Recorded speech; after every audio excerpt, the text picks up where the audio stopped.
Well, we are live. Howdy, folks. This is, of course, Jörg from Dreamland Resort.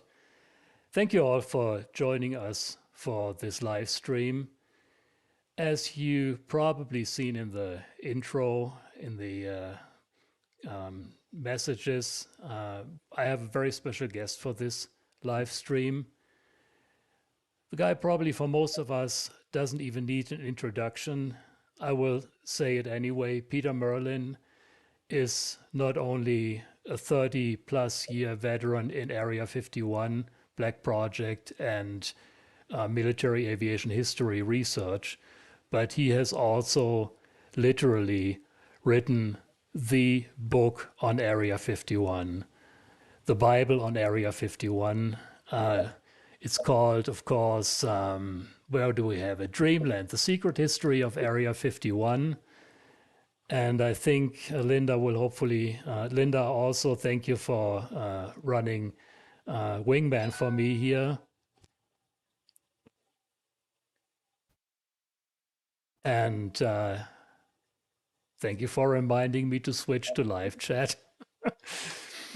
So Linda is my wingman. She will post links as subjects come up. And I would also ask you to please hold your questions for Peter until the second half of this stream. That gives us a chance to, let our conversation flow. And then in the second half, there will be plenty of opportunity to talk and to ask your questions. I will read the questions from the chat to Peter, and he will answer them. We all know that he knows more about Area 51 than all of us combined. So I know there will be a lot of questions, and I know Peter will answer them all. And with that, I will go to Peter and welcome on the live stream, Peter. Thank you for being here. Well, thanks for having me. That's so great that you could take the time to do this. I really appreciate it. And I know people have a lot of questions for you. We'll get to the questions later. For now, we'll talk about, of course, your book, Dreamland, and also your X-Hunters website. And of course, about Area 51 in general, the history about Area 51. And, maybe a little bit about the future of Area 51. We'll see how far we get. And then there will be lots and lots of questions. So, your book, Dreamland, The Secret History of Area 51, is, of course, the Bible of Area 51. I've read it cover to cover, and it's just absolutely amazing. What motivated you to write this book? Well, it was a long time coming. I became interested in the subject of Area 51 way back in 1983 when I first read about it in a book about the U-2 spy plane. And just the concept of a secret airbase in the desert in Nevada was fascinating. I'd never heard of this, and I wanted to know more. Unfortunately, this was well before the internet was a thing, and there wasn't a lot of information available. I had to find other books, magazine articles. Occasionally, I would meet someone who had heard rumors or knew someone, and gradually over time, I began to pick up just tidbits of information. And the more I learned, the more I could learn. So pretty soon I was talking to people who had worked at Area 51. I was looking in libraries and archives, collections of material that had been declassified, and a lot of stuff that had never been classified, which is rather interesting. And it just grew over time. And I didn't even think about writing a book for about the first 20 years of that. And people kept saying, well, what are you going to do with all this information? You should write a book. And after a while, it just kind of took on a life of its own. The information, aggregated to a critical mass, and so I turned it into a book. Essentially, I thought about what kind of book I would want to read if I were learning everything there was to learn about Area 51, and then I set out to write that book. And I had a very definite plan for what I wanted it to look like, the layout, everything. Unfortunately, I found a publisher who was willing to follow my design, and they did a fantastic job. Fantastic.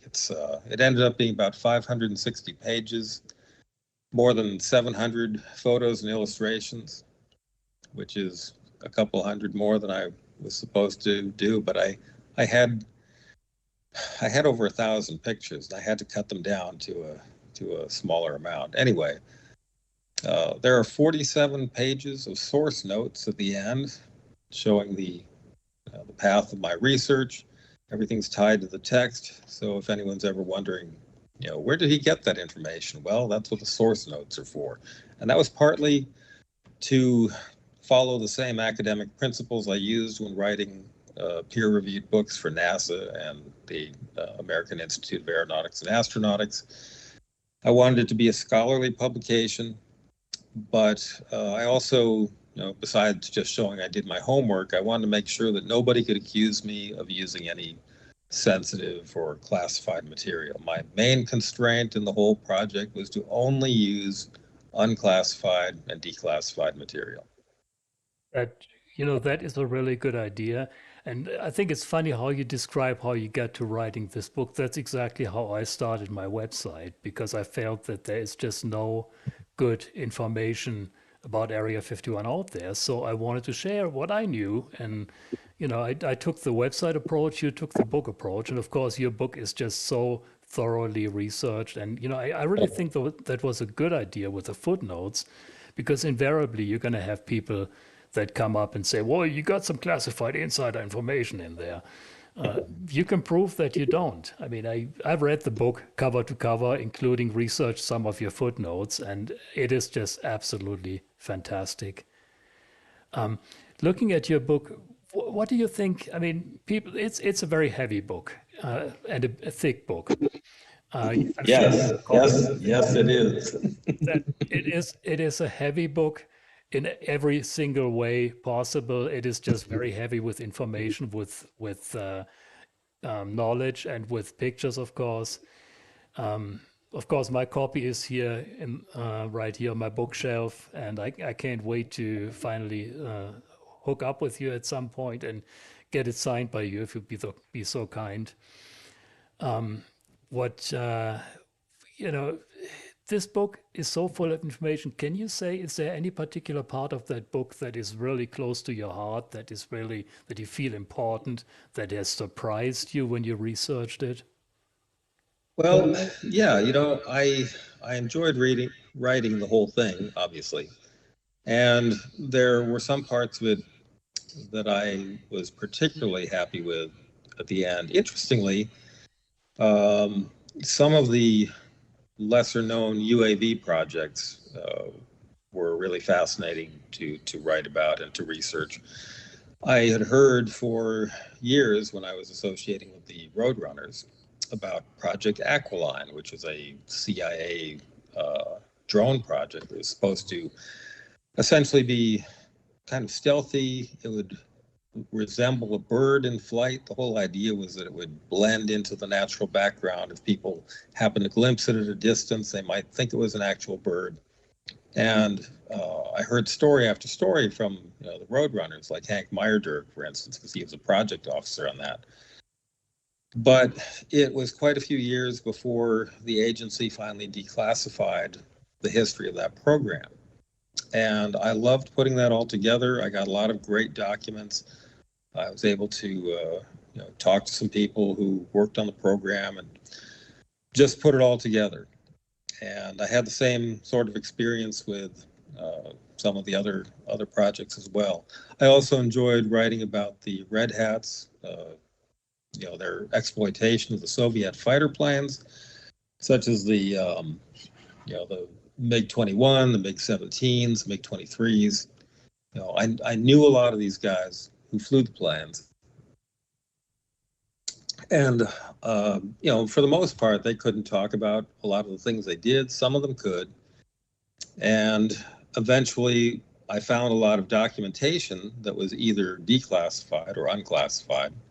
and I was able to put together a pretty good picture of their history, which was sort of lacking because the Red Eagles, who were another squadron that did tactical exploitation uh, of the MiGs as well, primarily up at Tonopah, but also at Groom in the early days, and they still exist in a reduced form now. They had been declassified. I think that was around 2006, and their story has been told far and wide in some really good books. One of them by Steve Davies, matter of fact, and um, I just thought that the Red Hats deserved a little exposure as well. Nice. Yeah, I mean, they Now, obviously exist in the shadows for a good reason because this was all highly classified, but and you didn't divulge anything that was still classified.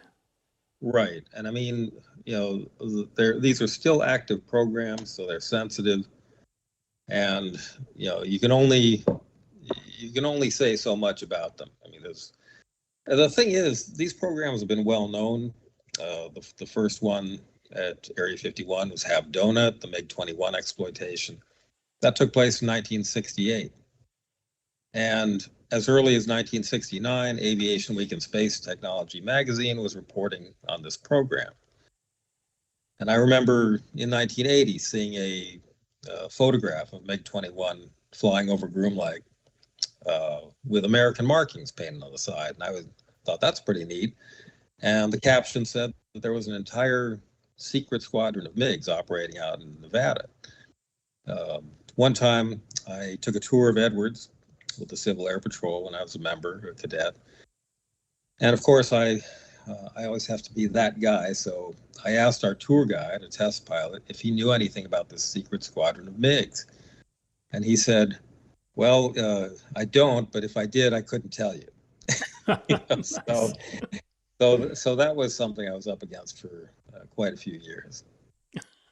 Yeah, that I mean, you were researching this when hardly anyone on the outside even knew about the Red Hats even existing.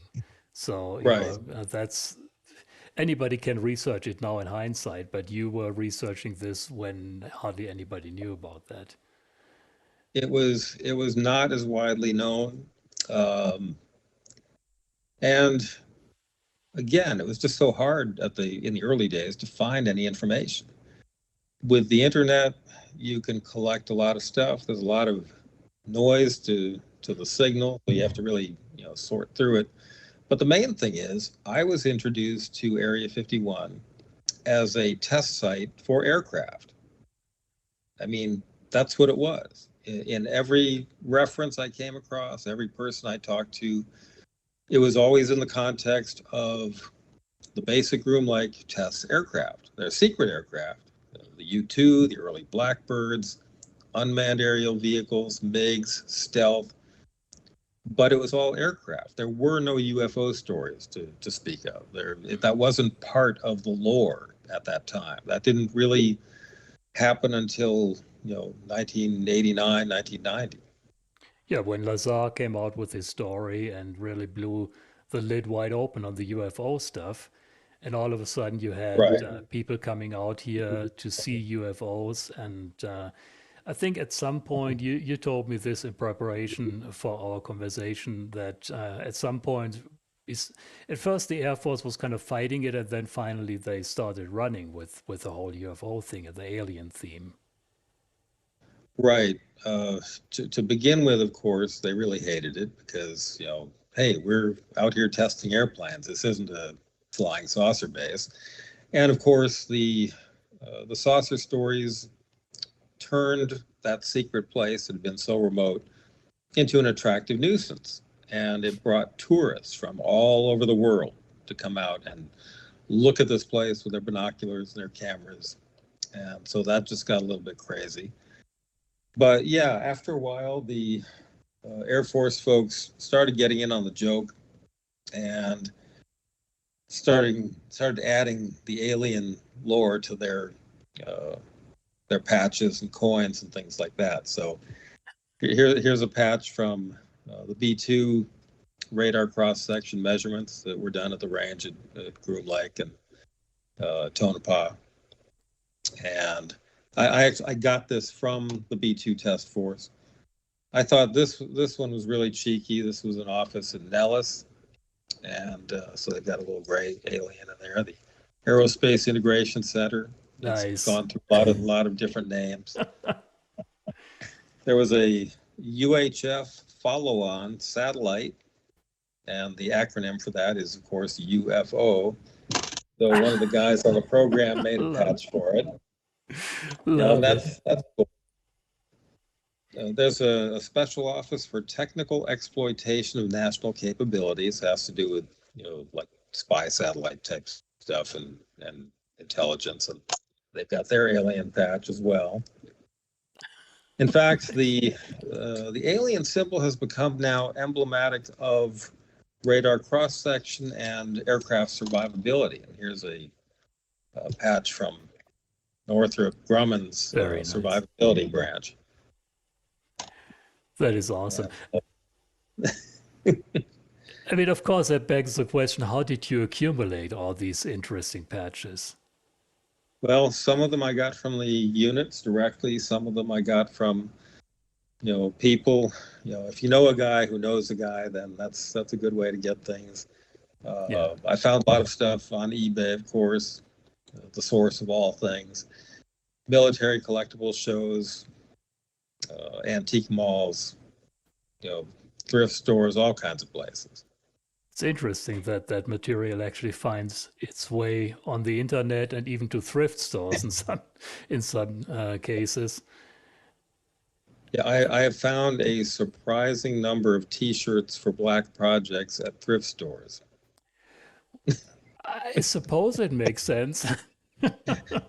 You find everything else there. And by the way, I know you said let's not talk about that, let's not mention it, but somebody's asking about all your cups that you're drinking out of, how many cups you have. So folks, pay attention to the cups that Peter's drinking out of. I have no idea what you're talking about. Nice. That is so awesome. Somebody caught on to you. Yeah, I figured they would. It's a kind of a gimmick, but these are all Area 51 related mugs. So this one, the Roadrunners one's actually belonged to Leo Gary, who is an Air Force person involved with the Oxcart program and the Roadrunners at Area 51. So very cool stuff. Awesome. I have a huge collection of artifacts and memorabilia. You can probably see all the patches in the background and models and things of that nature. Yeah, that Area 51 poster, all the patches, and I see that. Well, unfortunately, that helmet is partially covered up with my little face here. That helmet that we talked about. I don't know if you can grab it from the shelf and show that, or would you rather leave it alone? I'll just leave it for now. Okay, that's okay. No worries. Well, getting back to your book and all the attention that it got. Apparently, and I know you don't want to go into details about this, but apparently it got the attention of the same crowd that paid some close attention to me a couple of years ago. They were curious about your sources. Sure, and my research overall over the years, and my book particularly, has had it's gotten the attention of various people, and predictably, some of that attention was good, some of it was not so good, because, let's face it, not everybody is best pleased with the idea of somebody who's an outsider poking their nose into this black world. So, going all the way back to the 90s, I had written a 20-page white paper with kind of a summary of everything I knew about Area 51 history at the time. It was called 40 Years of Black World Flight Test in Nevada. And I gave that to the chief historian of the United States Air Force. Now, I didn't know if he'd read it or if he just shred it or what, but apparently he did read it and he liked it a lot. And even though it did not contain source notes, he had his assistant copy it off and send it to about half a dozen different history offices within the Air Force. predictably at places that had connections to Area 51, Edwards, Nellis, Wright-Patterson, and so on. Almost as an afterthought, it was also copied to a historian who happened to be working in South Korea at the time and who had previously worked on the F-117 stealth fighter program. He was not at all happy. And he called me up on the phone from South Korea to read me the riot act and yell at me and even threaten me. He actually said, they'll be picking your bones out of the sand. Whoa, really? Yeah, exact words. And I thought, well, that's really bizarre. So I told the chief historian about that. He said, man, this guy sounds like a real head case. He asked if I wanted him to do anything, and I said, nah, don't worry about it. Sometimes I wonder if that was the right decision, but I let that slide. And the book has come out now, and that same the former chief historian really likes it a lot.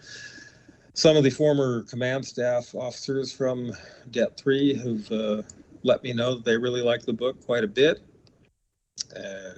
Which is nice to know. These folks are retired now.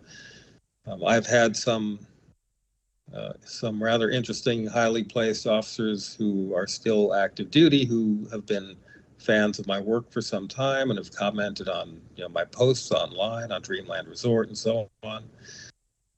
So some people like me, but a few others did not. And that resulted in some rather unpleasant encounters with the AFOSI.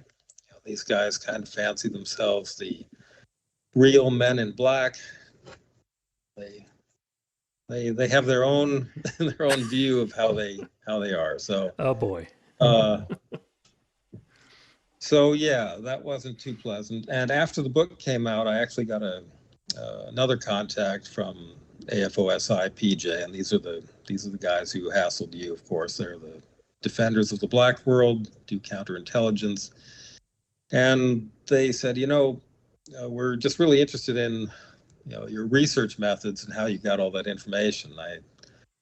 I was not shy about telling them exactly how I now felt about AFOSI. There was a time when I really, really respected them a great deal, but then of course I had those issues. And after you've spent 4.5 hours in one of those interrogation rooms like you see on the cop shows with the sparse furniture and the one-way mirror and all that stuff, and you've got some shaven-headed guy bullying you, trying to get you to admit the stuff that's not true. Well, I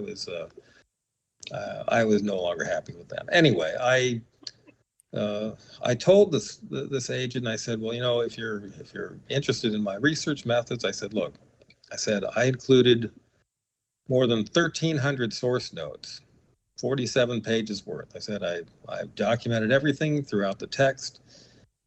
Nothing was sensitive material. It's all there.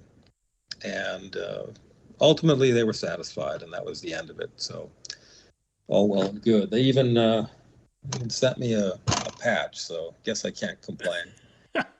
Well, that was very thoughtful of them. This plays on the classic answer for UFO sightings. It's just a weather balloon. Just a weather balloon, nice. Right. Well, I'm glad that they were satisfied. I mean, with all your footnotes and all your diligent research, you could really prove that there is nothing spooky going on. There is no deep throat on the inside that is feeding you information. And I think that's what they are concerned about. And I think that's ultimately what it comes down to in my case also. They just want to make sure that they have no leaks on the inside. And, as long as we piece together information from our own research, then, that's fair game. But as long as you don't use anything on the inside. Right. Oh, exactly. And that's certainly understandable. There are plenty of valid reasons for maintaining tight security around this technology. It's all national security stuff. Yeah. And I think the unfortunate thing is that there are still some people who don't think you should look at Area 51 at all, even the past stuff that's been declassified. I had someone say, I told him, I said, hey, the constant peg program is, it's been declassified, and some of these other things with Red Hat, some of the test reports from testing the MiG-21, MiG-23, all these different things, they're available now, and so we should be able to talk about it. And he said they should never have declassified that. He would have been happy if they just left it buried. And hey, that's his opinion, and that's fine. He's welcome to it. But it's old stuff, and it seemed like it was probably due to be declassified. Well, I think it's also fair to the people that have worked on these projects and are rightfully proud of their work, so that they can finally tell their families, hey, look, this is what I worked on when I went to work on Monday morning and came back on Friday, and I couldn't tell you where I'm going. This is what I did, really important stuff. So, I can see where, the whole secrecy at Area 51 to some degree, I think sometimes takes on a life on its own and becomes a self-fulfilling prophecy of sorts. They are so worried about nothing getting out that they are taking it like a step too far, I want to say. What's the harm in the roadrunners that worked in Area 51? Hopefully, we'll get to talk about them in a little more detail in a little while. They worked there in the 1960s. What is the harm of letting them tell their families, their friends, look, this is what we did back then? They are proud of it. Of course they are, rightfully so. Sure. A great example. I was a volunteer docent at the Blackbird Air Park for a number of years, where we have the first A-12 and also a D-21 and a SR-71. And one time there was an elderly couple out by the airplane, and the man was pointing at the airplane and gesticulating and talking animatedly, and the woman was listening. And so come to find out, he worked on the A-12. And he said, I had to show my wife this plane. This is what I worked on all that time. I could never tell her what it was because it was classified. Now I can finally tell her. He said, she used to think I had a girlfriend in Vegas. So he must have been really relieved to be able to share that. Yeah, and I'm sure he was proud of what they accomplished back then. And it takes I don't know if I would have it in me if I work on something that substantial for the country, to not tell anyone. I would probably be so excited that I couldn't hide it. I would want to tell everybody about this. So it takes a lot of discipline, and who knows how many arguments with their wives they had to endure, because the wives thought, and maybe had some reason to think, because they were gone all week. So the wife, logical assumption, well, he's got to have a girlfriend somewhere. It was very hard on the families, for sure, because you've got a family member who goes off for a week at a time, comes back on the weekend, can't say where they went, can't say what they did, and then they just have to try to be like a normal family. Yeah. And I've been at more than one retirement ceremony for people who worked in this black world, where they brought the wife up on stage and said, hey, thank you so very much for letting us borrow your husband. Here's some flowers, here's this and that. We really appreciate it, and we understand that was difficult. That's great that they do that. Story that and it's a story that's repeated over and over again, because thousands of people have worked there and have been subjected to these conditions, and it's frankly amazing that they're able to keep everything running as securely as they do when you consider the numbers. Well, I think they also pick their people very carefully. They select their people. I mean, when you look at the roadrunners, you can still tell, they're all up there in age now. You can still tell those are special people. They pick them very carefully. They don't, they will never divulge anything they shouldn't. And, in my conversations with TD, I've more than once had a situation where all of a sudden he tells me something from his past that he had never told me before, that was just news to me. And I'm asking him, oh, TD, how come you never told me this before? Well, it has just recently been declassified. It couldn't, and he wouldn't. So, that takes a lot of discipline and a certain type of people. It's true. And there's different layers to the whole security aspect. Like when the base at Groom Lake was built to begin with, it was a CIA project. The Central Intelligence Agency funded it, organized it, staffed it, everything. But they didn't want the public to know that this was the case. So the agency used the Atomic Energy Commission essentially as a cover, because the AEC ran the Nevada test site, the nuclear proving ground. And so, you could build this place there and then claim that it was just part of the infrastructure for the bomb testing. And that sounded like a pretty good idea at the time. The AEC, at the direction of the CIA, issued a press release when the place was being built, when the Watertown airstrip was being constructed in the spring of 1955. And so they put out a press release to all the newspapers and radio stations and television stations in the West saying, we're building this airfield, and it's a satellite facility of the atomic proving ground, and that's it. But within less than 6 months, the news media in Las Vegas was already referring to it as the super secret proving grounds within the proving grounds. Somehow they got wind that it was not just to support the atomic testing, that there was some special thing about it. And when the commuter transport crashed on Mount Charleston in November of '55, that threatened to expose the U-2 project. It was only by some, really, really deft maneuvering that the CIA was able to keep themselves out of the newspapers. And so the agency did not declassify the fact of its association with Area 51 until the year 2010. And then finally, they judged enough time had gone by, and they said, hey, guess what? We really did run Area 51. Here's the real story. And so that's okay. And their historian can now talk about that freely. Yeah, that was when TD and a group of the Roadrunners visited the CIA headquarters. Right. And it was finally said, okay, it is okay. You can talk about, you can call it Area 51. It exists now.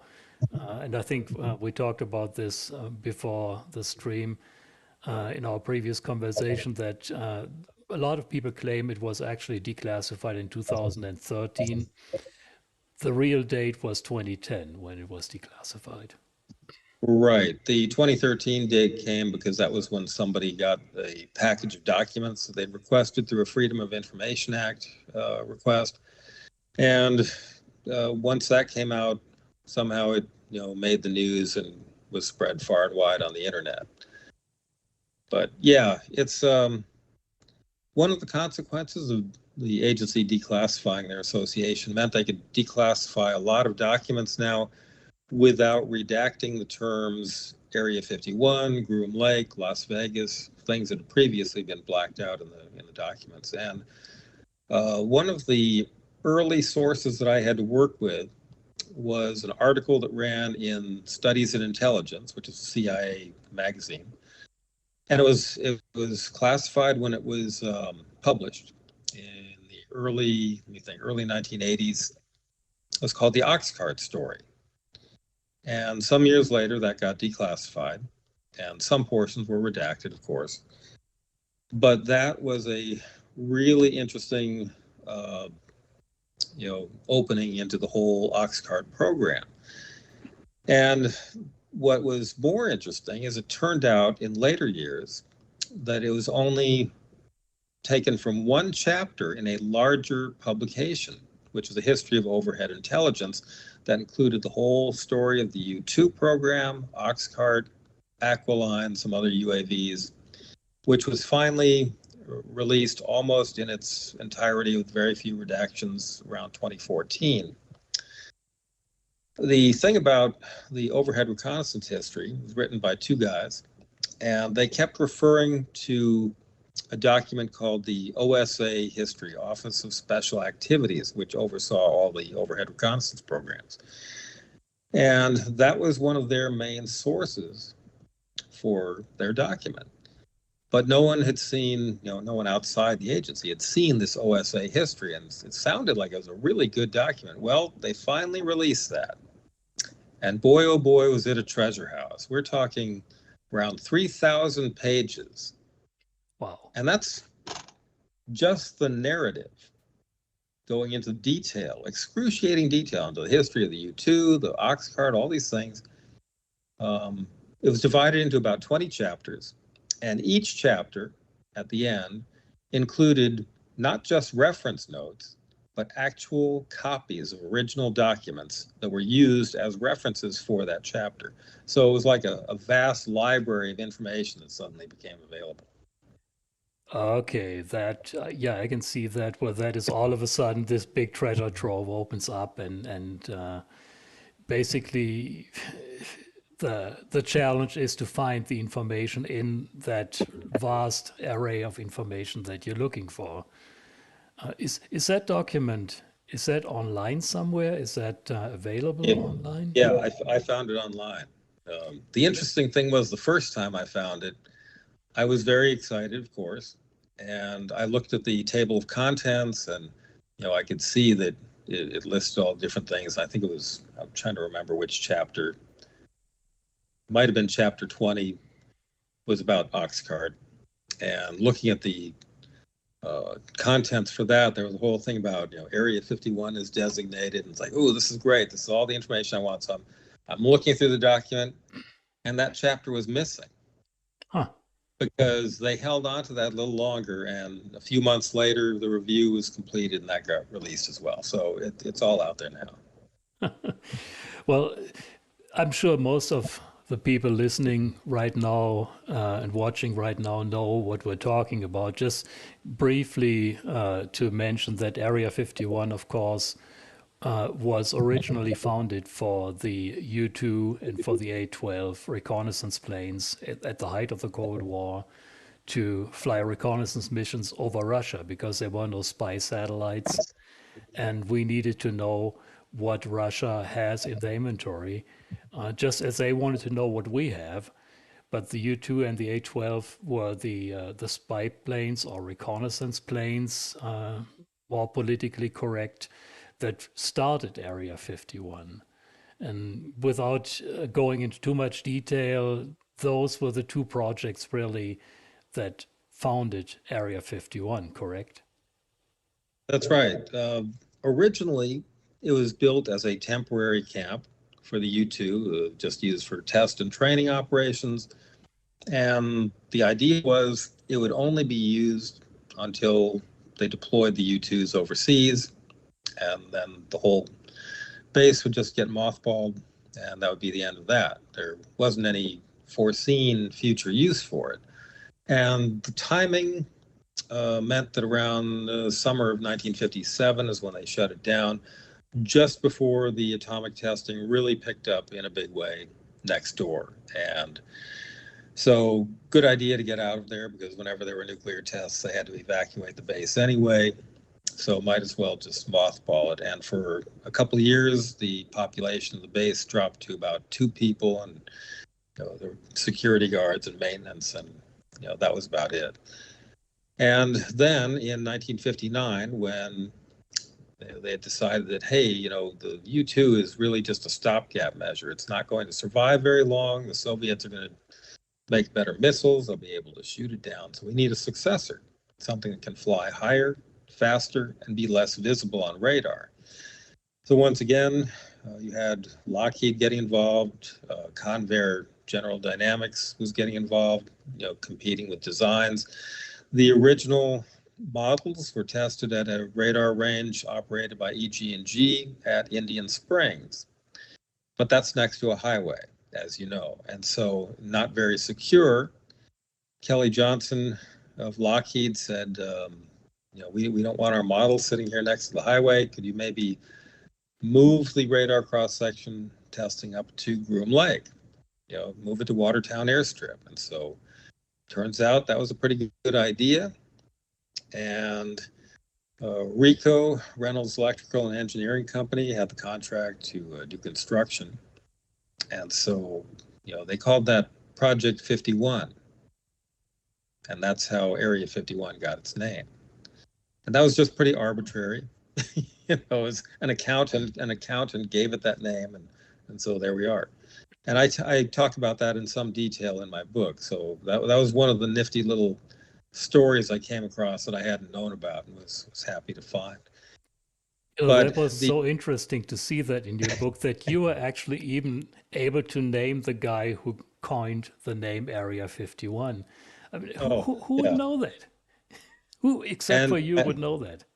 and I'm only sorry I didn't get to meet him. He was in very, very poor health at the time that I found out about this, and then he died. But at least he's memorialized in this book and elsewhere. But it was the fact that the CIA also needed a permanent test and operations base for the A-12 that they looked at this airstrip and said, well, maybe we can build this up into something that can support this. It was after the U-2 program. I mean, it was just this 5,000-foot asphalt runway, a couple hangars, hardly any infrastructure. It was not capable of supporting the A-12 and the numbers of people they were going to have. The agency looked at a number of Air Force bases that were programmed for closure and said, yeah, these would be great, but they're not secure. They're all, close to civilization, near cities and whatnot.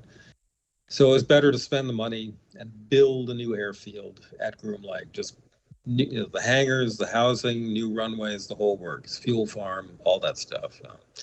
So that's how Area 51 became a permanent facility. And then, of course, a number of years, number of CIA programs with Air Force support. And after a while, the CIA aircraft programs were winding down. And the Air Force was showing up as a tenant at the base, doing things like testing the MiGs and other projects. And pretty soon, more Air Force work was being done than CIA work. And the agency said, how about we just transfer this whole base over to the Air Force? You guys take it. It's your responsibility now. And so in the late 1970s, that's how Groom Lake became a detachment of the Air Force Flight Test Center, which was its new life, and that's how it's evolved into what we know today. It's just this huge place, just an amazing asset in the major range and test facilities base that our Department of Defense has. Yeah, and I think a lot of people always come up with this story. Well, Area 51 has moved. It's too public now. People know about it. They are moving it. I think there is so much infrastructure, specialized hardware, specialized infrastructure there that it is not going anywhere, and it would just probably be impossible to move. They rather deal with the curious tourists. Sure, it's been easier in the long run to do things like take away some public land, so some of the closer viewing sites are not available. Making sure that they keep track of any vehicles or people that are approaching so that security can repel them if necessary. It's already a very remote place. There's a lot of times of the year when people, casual tourists just don't want to be there. So there are some natural features that, that help protect the place. And again, like you say, the infrastructure, the instrumented ranges, the base, the airfield, the runways, the lake bed is, it's like having the lake bed at Edwards Air Force Base. It's a natural landing field. You can use it for all kinds of contingencies and for special aircraft projects. It's a great thing to have. And it's hidden down there in that valley, so it's just not easy for people to look in. Yeah, I think that's what I always try to explain to people, that you have a secret base that is surrounded by a much larger restricted area and to some degree secret facility, secret area. You have the bombing ranges on two sides, the 60s ranges in the south, and you got the 70s ranges in the north. You got the test site that where a lot of areas are nuclear, radioactive contaminated in the west. It's only really accessible from the east, and that's the side where all the tourists go, the gates that the Right. tourists go to, and they deal with it. They take, like you said, they take enough land. They took Freedom Ridge and Whitesides in '95, and at this point, I think they feel pretty comfortable with the status quo, except for days when somebody posts on the internet, "Let's go storm Area 51." That was Right. a nightmare for them to deal with, and I understand that it was a nightmare for us here in Rachel, and I understand that they spend many times as much money as our county spent on the whole thing. But in general, I think it's really gotten to the point where they have a status quo, they do their stuff when nobody's watching. And of course, that brings us to the question of Tickaboo. You know, Sure. you've probably seen the videos that Michael did from Tickaboo, and Roy just published some photos on my Dreamland Resort website. Absolutely stunning, detailed photos that he used some special photography techniques to get this clarity. And there's also a guy who posts on YouTube as Uncanny Expeditions. That's the next generation. They use the new media, social media to broadcast their work. Filming from Tickaboo, do you think that's going to be an issue at some point? Do you think they're going to grab that land? Yeah, it's it kind of raises a few interesting questions because back when the Roadrunners were there and the guys doing the F-117 and all that, the biggest threat they had was overhead spy satellites, Soviet satellites or Chinese satellites, whatever, coming over. But you can track those, when they're going to be there. You can hide your aircraft in a hangar. And the, the the average person didn't have access to that, of course. Now the average person can go on Google Earth and have, full color, better than 1 meter resolution overhead satellite imagery that's pretty spectacular, this was something that was once only the province of the intelligence community, and now anybody with a phone or a laptop can look at that. So that's one thing. And there's, of course, many more satellites in orbit than there were before, commercial satellites. People can buy this imagery. So that's one thing. And then, of course, Tickaboo Peak. Now, I went up there for the first time, I think it was 1993. I was probably the first person to climb Tickaboo for the express purpose of looking at Groom Lake. I actually did that before I ever went up on Whitesides, and Freedom Ridge hadn't even been discovered yet. I also went up there when it was covered in snow. Do not recommend that. That is deadly. Almost killed myself there. Wow. But the thing is, the view I had, well, it's 26 miles from there to the base. It is a very long distance. You're looking through a lot of atmosphere. There's atmospheric distortion. If the air is warm between the viewer and the base, it's going to be all blurry in your pictures.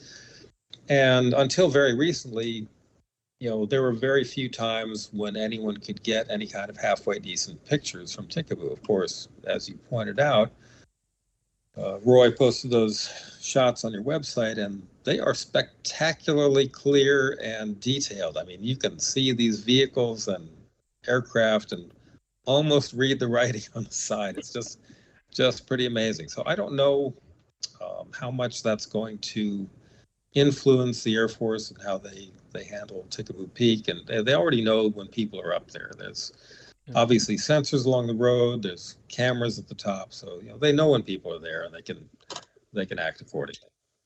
Well, I think that's where view spots aside from Tickaboo Peak come into play. Like Michael is going to his view spot that he goes to where there's no camera. Now, you do still trip the road sensors going up there, but they probably won't know exactly where you are. So, those view spots have a little bit of a benefit. I could see where they might put a larger remote controlled camera or an array of cameras in that area that are able to survey that entire mountain range. I just can't see them grabbing that entire mountain range and enforcing that. I just don't see that. I think that would cause a major uproar in the Area 51 community. And, they'd have to. I understand that you can take so much land without a lot of hoops to jump through. And if you take more, then you really have to jump through a lot of hoops, hearings, and Right. the environmental impact statements and this and that. So my gut feeling, and you may have a different opinion. I don't think they're going to take that land. They're just going to make it miserable for people to be up there because they are constantly on camera. Sure. Right. Well, Yeah, and it's difficult to get up there to begin with, so you don't really have a lot of people going, unlike Freedom Ridge, which was accessible to pretty much anybody, and I mean that place that had a view just looking straight into the base, about 10 miles from the runway. And people were up there in the height of the tourist times. People were up there 24 hours a day, 7 days a week. The security guards were going crazy. They had to watch the people who were on the ridge, watching them. They'd do 4-hour shifts, and then the next guys would be up there sitting, wasting their time. Um, it must have been miserable for them. And of course, at the base, the projects couldn't get their work done. They couldn't put their airplanes outside. They couldn't fly them as long as people were watching. So that was costing the taxpayers millions and millions of dollars. And, I understand why they took those two hilltops. It ended up being, I think, a little less than 5,000 acres. So that was the maximum amount they could take without having to get congressional approval. When they took away, when they seized the public land that constituted the Groom Mountain Range back in 1984, that was done without congressional approval, and there was a huge, huge uproar. So I guess they mhm. didn't want to do that again. Yeah, and then of course, and by the way, I'm seeing some questions in the chat. We are going in a few minutes. We're going to take questions, and we will take as much time as it takes for Peter, and or until Peter gets tired of it. But uh, let's finish our conversation, and then we'll get back to, or we'll then go ahead and post your questions again. Peter will answer them. Also the recent, fairly recent grab that they took the Groom mine. That was another thing that, they felt that there's some people that still have a right to access the land. And, step by step, they're pushing further back, and I can see why. But I think they, at this point, a status quo is reached where they have all they need.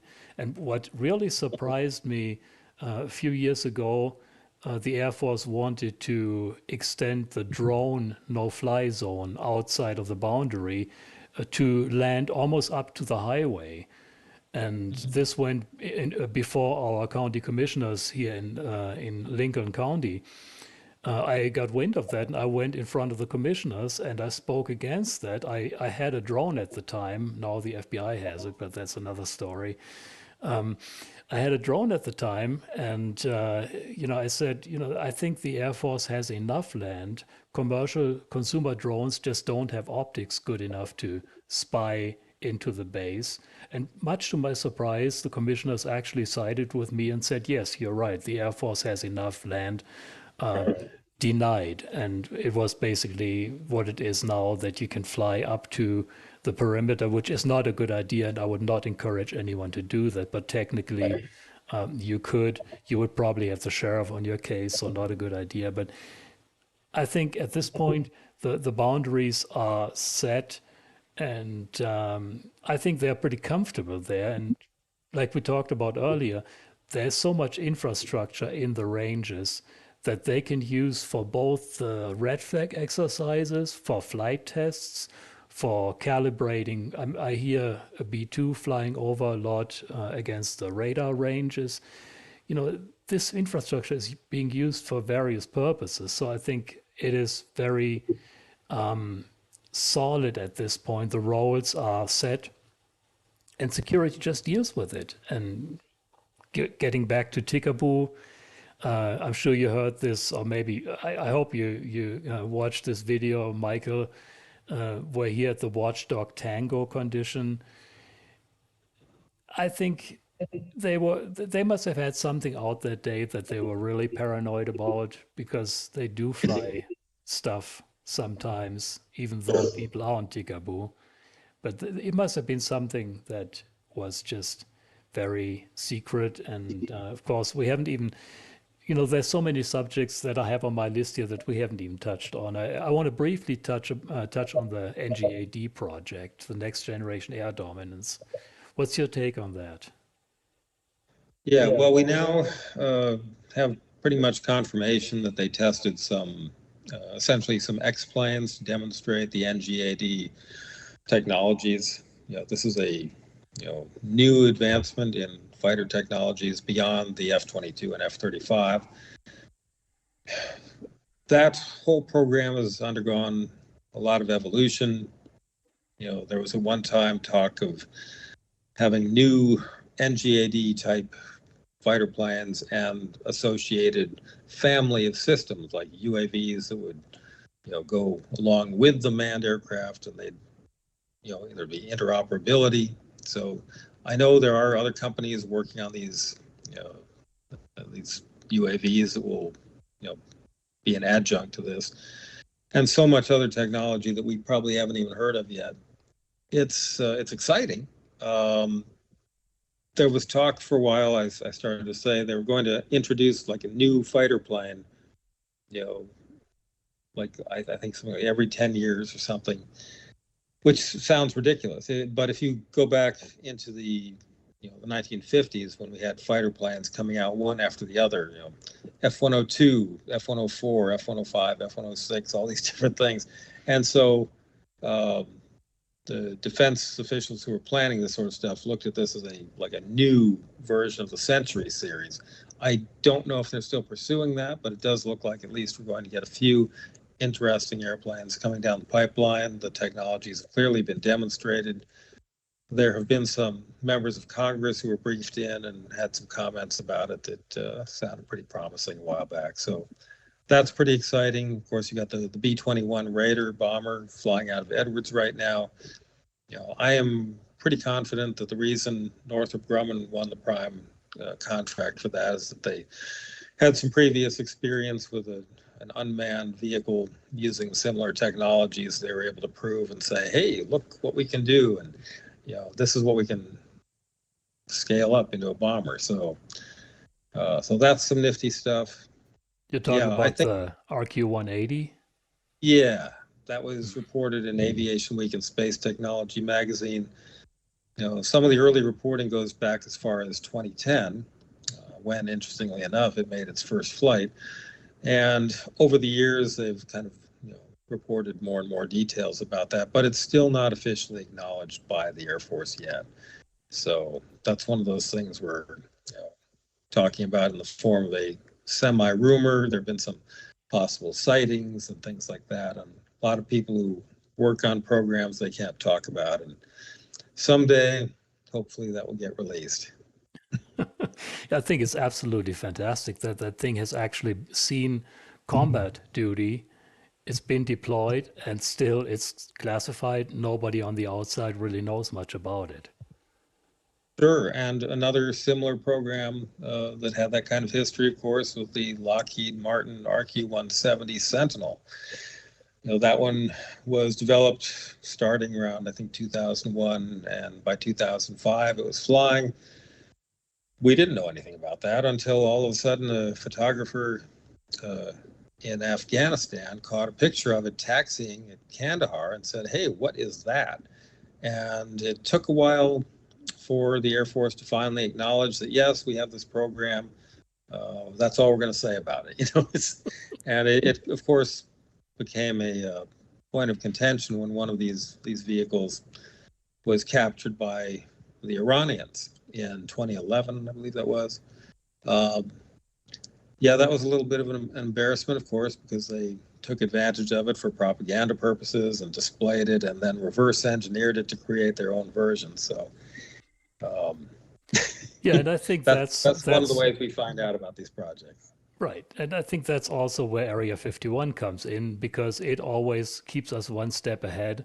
And we always, I hope at least, we always have something that we can pull out of the sleeve if needed to throw at potential enemies that they don't know about. Like the F-117 back in the 1980s, it was talked Right. about, it was rumored, and people in Tonopah were kind of seeing it and talking about it, but the enemy really didn't know much about it. And in the first Gulf War, we could pull it out of the sleeve, and there it was, and nobody knew about its capabilities. So I think at this point, I'm confident that they, they say Area 51 is about 30 years ahead of what we consider state of the art. So that's a pretty bold statement when you think about it. That means that when Right. we think about 30 years back, you know, that is project that into the future. That's what they are working on right now.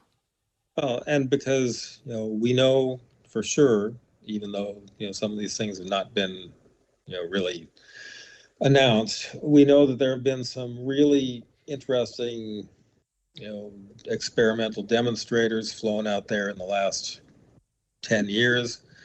Go back to 2014, there was a thing, it was meant to be a one of a kind demonstrator just to get some very specific test points in a very limited sort of way. And they did that. And the commander of the test squadron said, "Hey, this is a super important program. It's the implications are just unbelievable. We need to continue this program." And the wing commander out there said, "Love to, but there's no way to continue. There's no contracting mechanism to continue this program." But the squadron commander went out and found a way, and so it kept flying for at least another couple of years. And who knows what's out there? I keep seeing designations for aircraft with things like X-169A, X-273, YF-45D, YF-220. What are these things? We don't know, but it's there's some amazing stuff that's been going on just in this past decade. I think we probably have to wait for 30 years to find out what they were working on right now at Area 51. So, I hope we see the day when we can finally say, oh, that's what they are working on in 2025. Right. And I'm not going to spend another 30 years researching a sequel to my book. So the younger generation's going to have to step up and do this. That's actually great that you say that, because I was going to kind of getting into the questions. Last question I wanted to ask you, what advice would you give somebody who wants to get into this field and start researching in depth like you do, who's interested in the subject? How would they go about it? Well, first, the internet is a wonderful tool, but it's full of pitfalls, and you have to be able to sort the good information from the junk. And with things like AI, Chat GPT, there's a lot of really, really poor information, fake images, all kinds of things like that. So you have to be able to vet your sources. That is absolutely critical. But there are so many more resources available now than were available when I started out, obviously, and that's good. The one disadvantage that a lot of folks will have, of course, my advantage is that a lot of the people who I needed to speak to were still alive. And of course, they weren't getting any younger. So, time has passed. A lot of those folks have passed away. A great many people have passed away before their programs were unveiled. So they were never able to talk about what they did, and their stories have been lost. So hopefully we'll be able to, get stories from people before we lose that corporate memory. And certainly, use a lot of the resources that are available, social media, networking, to get in touch with people and share information. I entered the research field at a time when the internet was just beginning to show up, and networking with other people was absolutely valuable. Glenn Campbell, who was one of the original people to do research out there in Rachel, right there on the spot. He's had a talent for hooking people up because folks would contact him and say, "Hey, I hear you're researching Area 51. What do you know? I'm looking into this too." And he would connect that person with another person with another person, and pretty soon you had a network going of people who were sharing information and building on that. Yeah, I think that's really important to network. That is really when I put out the Dreamland Resort website at first, it attracted all these people that just all of a sudden had a focus to go to and exchange information. I think that was one of the success stories of my website, that all of a sudden people could talk to each other and could network. And as far as projects, maybe the next generation will tap into the resources of declassified information of currently black projects, as we have in the past with talking to the roadrunners, about whom we really haven't talked much. There's so many things I wish we could have touched on. Time is just not enough, and I want to get to questions. Maybe we'll do another stream talking about some other subjects in more detail. Sure. But I think the people today, they have just as much they are just as much interested as we were back then. It's a different approach. It seems they, like you said, they use social media, but I can only encourage anyone who's interested in this and wants to get into more detail. Uh, do research, contact me, check out dreamlandresort.com. It is still the best source for information, other than Peter's book, of course, about Area 51. Read Peter's book cover to cover, as I have. Um, I can't tell you, reading your book, I mean, I've done this for almost 25, 26 years now, and I can't tell you how many times reading your book, my jaw just dropped to the floor. I didn't know that.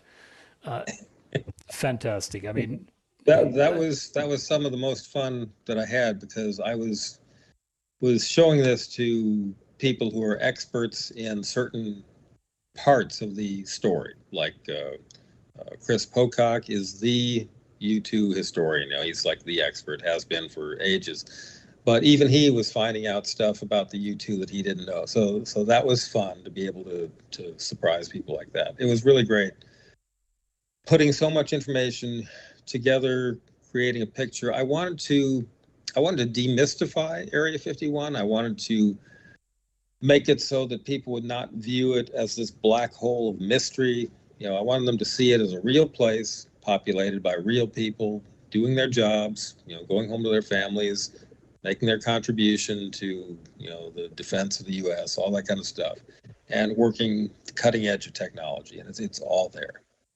and I think that also touches on like you said, they are real people. They are not the enemy. We are not trying to spy on them.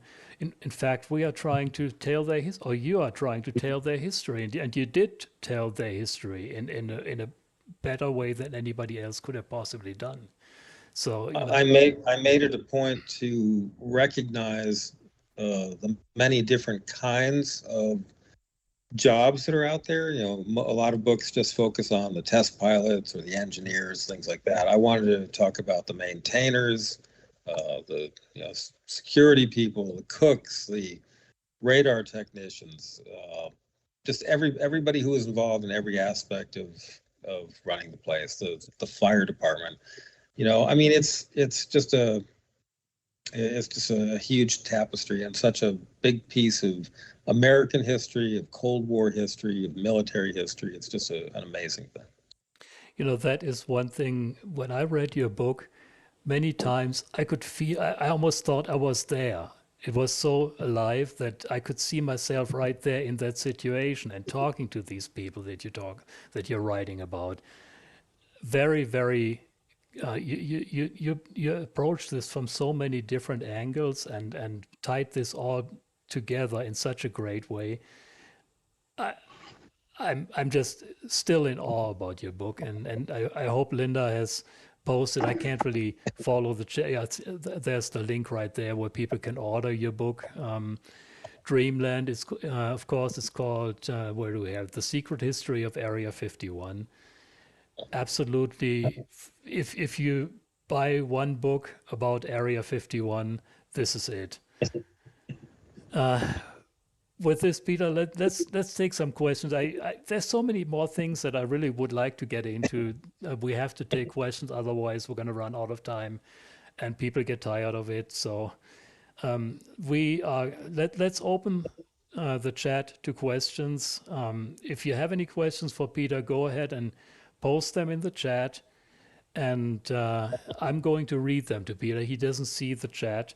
I'm going to read your questions to Peter, and he will. I'm sure he will be able to answer them. I have no doubt about that. Of course, it takes a little while for people to start typing, and um, okay. Well, Joe asks, "Hi, Peter. Status of Aurora." Aurora, yes. When, let's see, in the early 1990s, there were a lot of rumors about a so-called high-speed spy plane that was thought to be called Aurora. And that was because someone had found a Department of Defense budget document that listed the code name Aurora, along with a number of other programs, some of which were reconnaissance aircraft programs. And so they kind of thought, well, maybe this is a reconnaissance aircraft. And it happened to be around the same time that, the SR-71 was being retired. So folks were thinking, well, maybe there's a replacement. And that is certainly logical, except that turns out that Aurora was actually a code name essentially for money that was going to fund the B-2 development in its early phases of setting up the test program at Edwards Air Force Base. There have been people who worked on that who have confirmed that that's what the Aurora name was.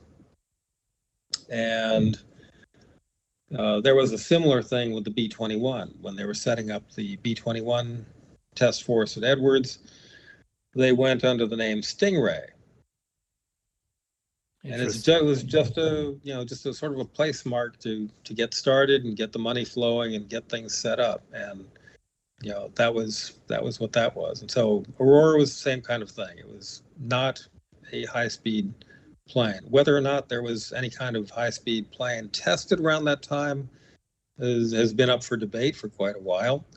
One of the things that people said is, well, wait, we had these strange phenomena which were called airquakes, and that was like people would feel this shaking like an earthquake. But the scientists said, no, the seismographs didn't indicate any ground motion. This was in the air. This was something in the air that was creating a strange rumbling sonic boom that, it registered. People felt it like an earthquake. I read about those stories, and I almost would have dismissed them, except I experienced it myself. I was at home. I was living in the Hollywood Hills at the time. And the whole house shook just like an earthquake. I've been through enough earthquakes in California that I wasn't too surprised. And then it turned out it was one of these skyquakes.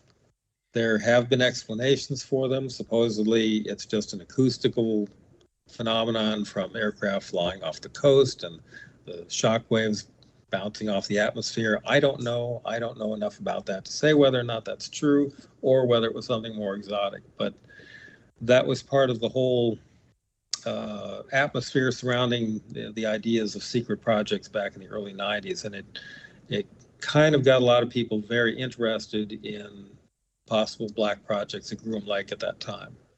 Yeah, I think, and there may have been something supersonic going on that was classified at the time. I think a lot of it was a lot of different effects or a lot of different sightings were attributed to the aurora, and it became this all-encompassing framework for anything out of the ordinary at the time. Right. We got a bunch of questions here. I'm going to try and go through those all. They just keep coming in. It's great. I hope you brought some That's good. time. Sure thing. Okay, Aircraft Expeditions asks if you know a CJ Heater Heatley, and he was part of the Red Hats. And I also, I do you have not know? I've not met him, but I do know the name. Okay, and also, do you know Nicholas A. Veronico, aviation Yes, author, also a personal yes, friend? I've known Nick Veronico for a long time, and in fact, quite a few years ago, I ran into him, and he said, "Hey, I'm working with this publisher called Specialty Press, and I really think that you should write a book about your adventures searching for X-plane crashes."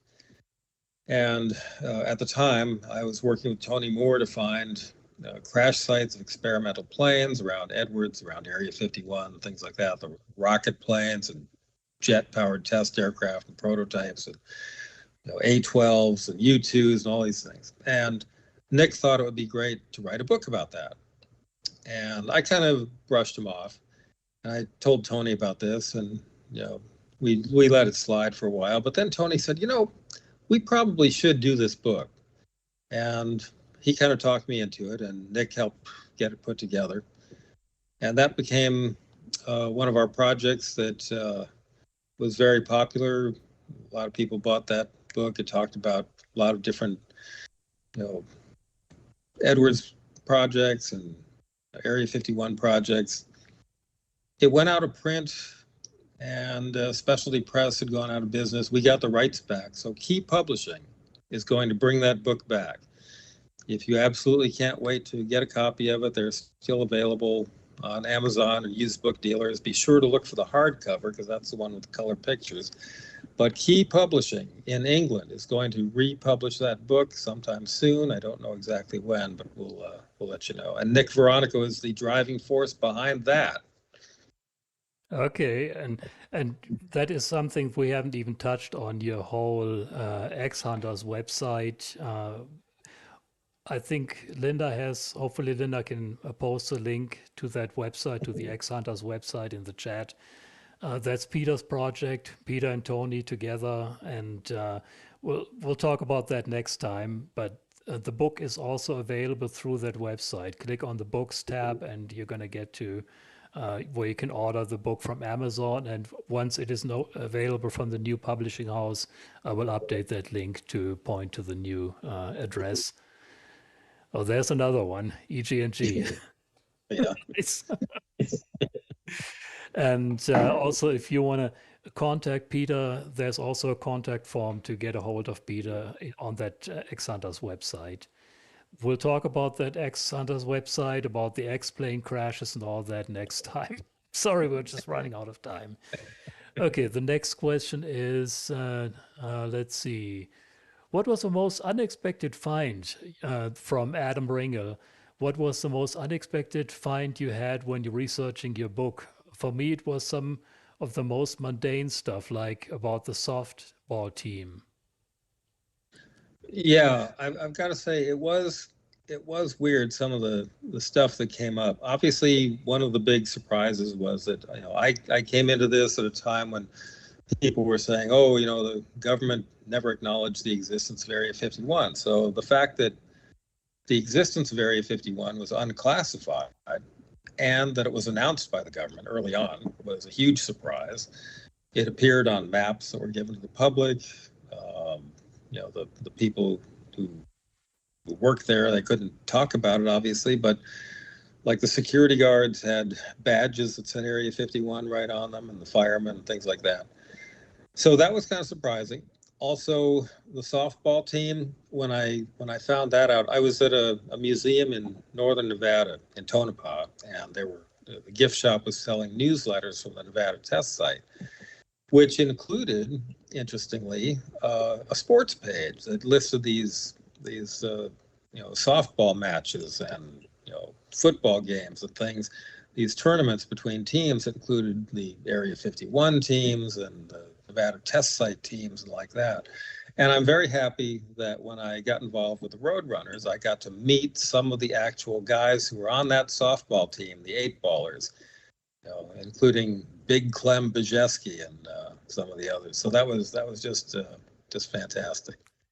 Awesome. And there's actually, you wrote many years ago, you actually wrote an article for my Dreamland Resort website about just that subject, that Area 51 was never classified. Um, I'll try to post a link to that article in the description after the show. You really detail how it never was classified by the softball team and so forth. Uh, that is really amazing that everybody says, well, Area 51 is so classified, nobody knows about it. No, it was right there, it was in the papers and all that. Here's In an, my book, oh, sorry, in my book, I even include a picture of a telephone directory from the Nevada test site that shows Area 51 telephone numbers and Area 52 telephone numbers from Tonopah. there's another good one. People always say, well, Area 52 just as a joke. There is an Area Yeah, 52 and it's right, Tonopah District. exactly, right. So, well, here's a good one. Crazy Potatoes asks, was there anything that you couldn't write in your book when it was published because it was classified that is now unclassified? No, I never had access to any classified information. It's not something that we discuss here. Obviously, don't make me tap the sign, sir. Um, I never had information to any classified. I never had access to any classified information and didn't want any. The only things that I didn't talk about were stuff that I didn't know about yet. There, some of the newer uh, stories about the NGAD and things like that that have come out since the book was published. So it would have been nice to have some of that. Also, I had in the section about Half Donut, I would have really liked to have given some more detail about the Thunderbird's F-100 that was used as one of the planes that the MiG-21 flew against. I'd seen a picture of it on declassified film, and I didn't know the story behind that picture. I tried to get some help from the Thunderbird's historian, didn't have any luck, but now I know the story behind that, and I didn't get it in the book, so that was a little sad.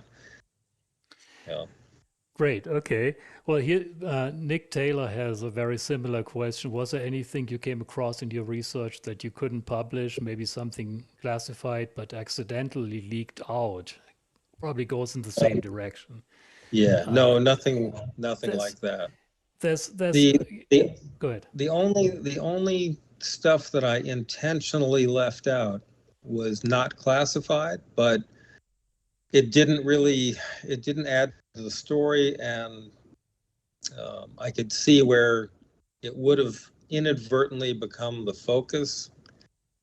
So in chapter 8, for instance, I talk about a lot of the things like the land seizures, the seizure of the Groom Mountain Range, the radioactive contamination, the lawsuits involving people who breathed in fumes from burning hazardous waste.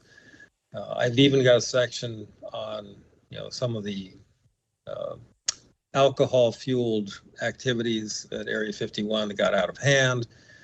And so the only thing I actually left out were the stories that were a little more prurient than that about, you have to remember it started out that Area 51 was essentially a boys' club, but in the 1980s with the stealth program, they started letting women work there, and things could get a little out of hand. And so, there have been inappropriate relationships. They may be between consenting adults, but they may also violate the Uniform Code of Military Justice. There have been sexual assaults that rose to the level of court-martial offenses, Wow. things like that. I left that stuff out because it's the sort of thing that would become the focus whenever anyone talked about the book. If it had been in there, that would have been the thing. So Yeah. it Well, didn't add to the story. that's exactly what I was going to say. It just doesn't add any information to Area 51. And I'm sure that kind of stuff happens everywhere, and it doesn't. It's not relevant. And by the way, big shout out to Nick Taylor for being one of the few members on my channel for the members only content, for supporting me with his donation. Big shout out. Thank you, Nick Taylor. Okay, God, these guys have really good questions. Here's another good one from Mike Dutchman. what happened to the older MiGs in the Redheads? Did they get donated to museums or scrapped, or are they still there? Well, some of them crashed. Some of them ended up in museums. There, there were some museums that suddenly received, MiG-21s and MiG-17s and things like that were kind of a surprise. And it's like, well, where did this come from? Well, we can't tell you, but just enjoy it. And I'm happy to say that some of the MiGs from the different programs are on public display. If you go to the National Museum of the U.S. Air Force in Dayton, Ohio, they've got a MiG-23.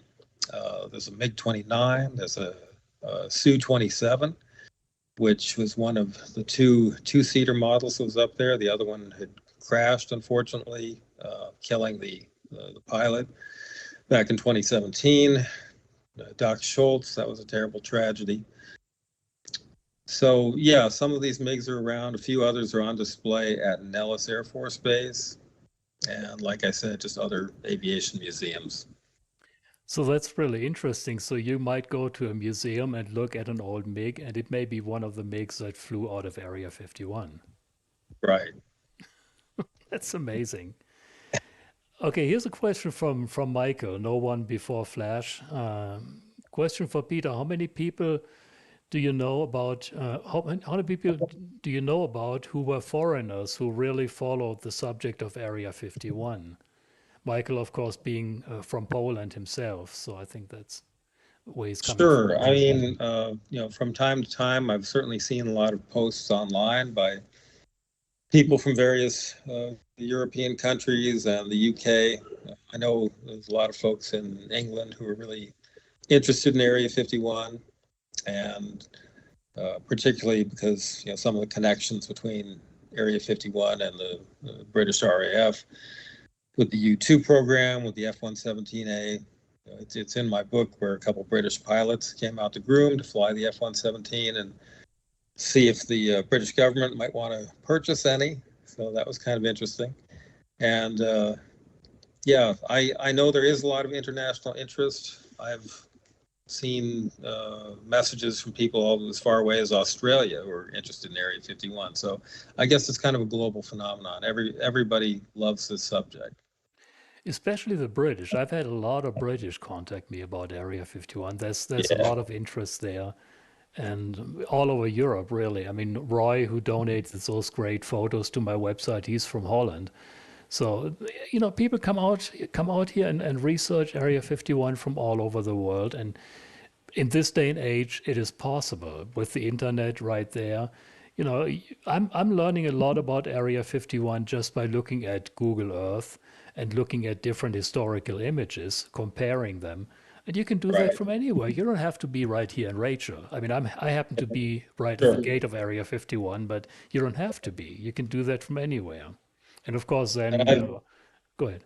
and I've done a bunch of these television documentaries for things like the History Channel, Discovery, National Geographic, Smithsonian, all those different things. And some of the film crews have come from Canada, from Great Britain, Germany.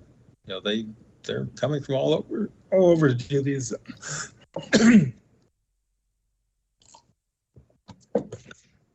You all right? I'm good. Okay. If we need to take a break, Peter, we can continue next time. This has been a lot of talking, and I really, really appreciate you taking the time. If you feel that we should continue this next time, Sure. Well, no, I can. If you want to just take it for a few minutes. okay. Well, I know my voice is always going to hell after talking for an hour and a half, and No, I'll it's let you talk okay. I'm good. for the most of I the don't time. want to disappoint anyone with your questions. Okay, we'll try to get through the question. Sure. We still have See a what we list got. of questions. We'll try to get through them Okay. as fast Yeah. as we can. Let's see what we got. Here's Con Buckley says, "Hey Peter, so happy to see you're still kicking ass. Like yourself, have gotten older while waiting for the truth to come out, but you are a legend." So that's more of a statement than a question. but it certainly is a true statement. You are a legend. Well, I appreciate that. I I may be more infamous than famous. Well, So what else we got? What else we got? yeah. Let's see. I just I didn't realize how far back we are with the questions here. Now I lost track where I was. Oh my God, we got so many questions. We're gonna have to do another stream here. Oh my God, where are we? Okay. I know I skipped over a bunch of questions here. I lost track where we were. Um, okay, here we are. Any thoughts on the shiny plated F-22s and F-35 and maybe related optical stealth? Could be, or it could be infrared as well. There's a lot of different kind of coatings they use on these aircraft for anti-radar, reducing the infrared and other cross sections. It's important for survivability to make the aircraft as low vis as possible in different spectra. So whether it's visual, acoustics, radar, heat, any of those things. And so I'm sure these coatings are part of some of the new generation. There used to be some coatings that were introduced for the F-16 called Have Glass, and those have evolved since then. Yeah, all to hide the plane from enemy radar and possibly to optically even hide it to make it blend in with the background. Sure. That's a big Absolutely. thing. And Club's Finest asks, who were the Roadrunners and why do a few projects carry the name Blue? Does this reference anything? I think the Roadrunners, that's a wider subject. We'll probably cover that in our next chat if you would be so kind to do another one. Sure. Well, I mean, the short answer to that obviously is that the Roadrunners was the name of the squadron, the Detachment 1 of the 1129th Special Activities Squadron, flying the A-12s during Project Oxcart. And they just called themselves the Roadrunners. The blue in names like Have Blue and Tacit Blue, the important word to look at is the first word in the pair. These are unclassified nicknames for classified projects. So the first word, whether it's have or tacit or senior, gives you some idea of the sponsoring organization. And then the second word is supposed to be random. It isn't always random, but it's supposed to be. So if you see like Have Blue or Have Idea, these were projects sponsored by Air Force Systems Command, and then later that was carried on to Air Force Materiel Command. Tacit, I think I've only seen on projects that were sponsored by DARPA, if I remember right, and senior, I've seen some of those for Tactical Air Command, Air Combat Command, and things like that. Yeah. It's Strategic Air Command. Here's a more of a suggestion for you, really, from Joshua Nye, who's been with Dreamland Resort forever.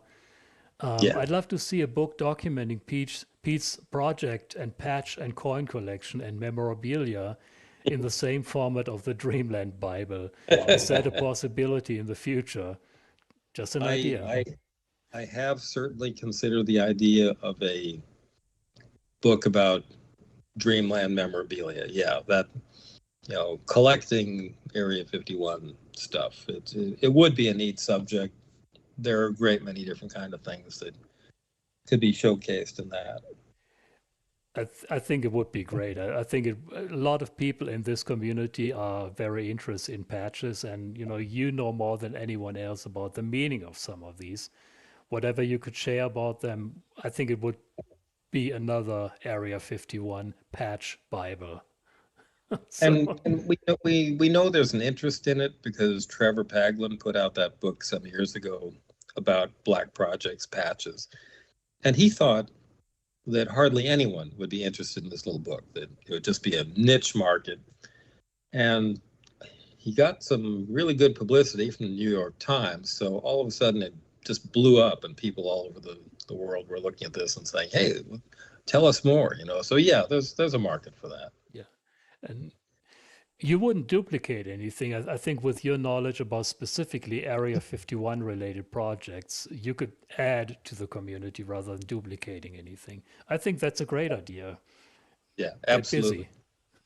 So, uh, here's a good one from Michael again. Peter, do you think there are people, workers, or employees, particularly like Groom or TTR, whose work it is, whose job it is to check out latest postings on the internet about those two bases?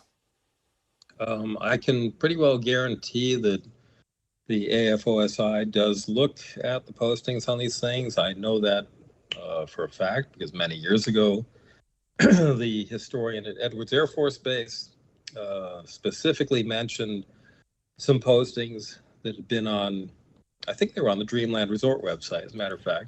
I'll be damned. And I said, "Oh, did you look at the website?" And he said, "No, this came up in one of the Air Force Flight Test Center monthly staff meetings." Yikes. Oh, So yes, they do pay attention to that sort of thing. Absolutely. oh boy. Well, I mean, they really would be stupid if they didn't. I mean, this is free information that's brought to them, on the Right. internet. So why wouldn't they look at that? And it's not because, I mean, Dreamland Resort is very comprehensive and all that, but I'm not to say that it's the best site, but I'm sure they're following a lot of these sites and a lot of these forums to see, okay, also maybe to identify some loose cannons that might pose, hey, I'm going to go to Area 51, I'm going to blow up the place or whatever, just to get the loose cannons Right. I identified. mean, when that whole Storm Area 51 thing came up, that they were probably looking at all of those because there were so many people who were saying, yeah, let's go over there and we'll, climb the fence or rush the gate or whatever. And yeah, not a good idea. No, no. And as I always point out, it's not like the X-Files where you hop over the fence and boom, you're right on the runway. You're still 20 miles away or at the nearest place 12 miles away from the base. So yeah, not a good idea. And they have ways of stopping everybody who would try that. So yeah, not a good idea, not advised. Don't do it. Right. Corn Buckley asked, what prototypes have been buried out in Groom Lake? Predecessors to SR-72, F-117A, B-21? Well, it's true that some things have been buried out there, like some of the senior prom advanced cruise missile prototypes and some wreckage from U-2s and A-12s and other different things. Probably a lot of stuff we don't know about, certainly, because that was a convenient way to just make it disappear. There was a time when there were plans to bury the one-of-a-kind tacit blue demonstrator that had paved the way for the B-2. They're just going to dig a hole, push it in, cover it over. Fortunately, people who worked on that program said, hey, wait a minute, this is important. We need to preserve it. We need to put it in the Air Force Museum, and that means time to declassify it. And they did that in 1996. And so that was saved. It's in the National Museum of the U.S. Air Force. And in fact, it's sitting out there along with other nifty one-of-a-kind things like the Bird of Prey, and there's an F-117 out there. I'm so glad that they preserved those things and didn't just bury them all or scrap them or take them apart. Totally agreed. I mean, those planes, once they are declassified, deserve to be in a museum and deserve to be out there. That ties into the next question from Robert Petty. Any idea what might be in Dyson's dock, the unofficial museum at Area 51? Well, the first thing I want to say is that I think that very probably the term Dyson's dock is a misnomer. I think that may have been conflated with the so-called museum. Yes, there is a collection of stuff that was made into kind of an unofficial museum at one time Tacit Blue was in there for a while. In fact, I mentioned in my book that it had been sitting in there with the wings off, but it was used as a display to show to VIP visitors. And someone suggested, well, we should put the wings back on. And the head civilian out there at the time said, don't do that, because if we restore this thing, it's going to end up in the Air Force Museum. It's like, that'll never happen. Of course, now it is there. So I think the Dyson's Dock name actually might have referred to Hangar 8, which was the Tacit Blue hangar, and Ken Dyson was for a while. He flew that, and he was in charge of the CTF. But that's the name that's been stuck on it when people talk about the museum. And yes, there has been or is somewhat of a museum or boneyard or warehouse that has some of this stuff. And Lord only knows what's in there now. Probably still got a MiG and some other things, stealth, whatnot. But who knows? Who knows what could be in there? We'll never probably find out unless somebody grabs something out of there and puts it in the Air Force Museum. Well, maybe in 30 years from now, we will know what they are doing there right now. But yeah, it is. They got the secrecy down really well. And I just see Corn Buckley. Thank you for your donation to support my work here. An interesting. I may have skipped some questions here. I know we got to finish this soon. I don't want to overstay my welcome with Peter, and he's getting tired. It's okay. I'll stay as long as I need to answer the questions. Happy to do it. Yeah, I hope your voice, when your voice goes, Peter, just let me know, and we'll just continue next time. Sure, here's another good question from Tris. How many first flights has Groom Lake facilitated that have not been publicly shared? Would you venture a guess? I couldn't possibly guess. More than I know about, for sure. Yeah, definitely. But I mean, every time we hear one of these weird designations like the YF-24 or the YF-113G or YF-113H or whatever, all of those things had a first flight of some sort, and they're just lots and lots of aircraft designations, so we can't necessarily peg to any particular aircraft. So quite a few, I would guess. And they really even seem to use the designations in a somewhat confusing manner, not always in a very logical manner. I don't know if it's on purpose or if that's a byproduct of.